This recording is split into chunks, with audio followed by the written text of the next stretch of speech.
Okay, Format Painter sa Excel. Alam mo ba kung paano gamitin? There are two ways to use the Format Painter. First, single clicking. Second, double clicking. So, ang Format Painter kasi is an easy way para kopyahin ang formatting from one part of your spreadsheet to another. Ito ay isang paraan upang matiyak na mananatiling parehas o consistent ang formatting, like yung data ng cell mo na hindi ka mag-aaksaya ng maraming oras. Okay? First, gamitin natin ang single clicking.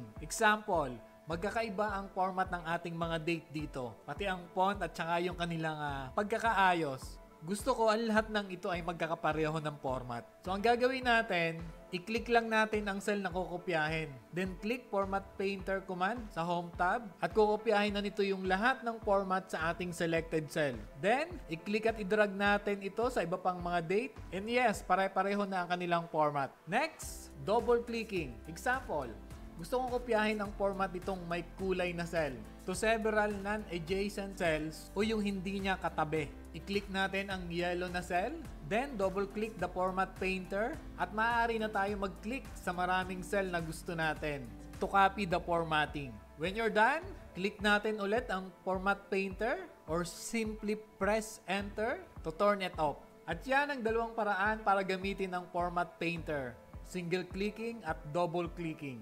Maaari mong gamitin ang alinman kung saan ka mas convenient depending on the situation. Okay? Follow my Facebook page and subscribe to my YouTube channel for more tutorials.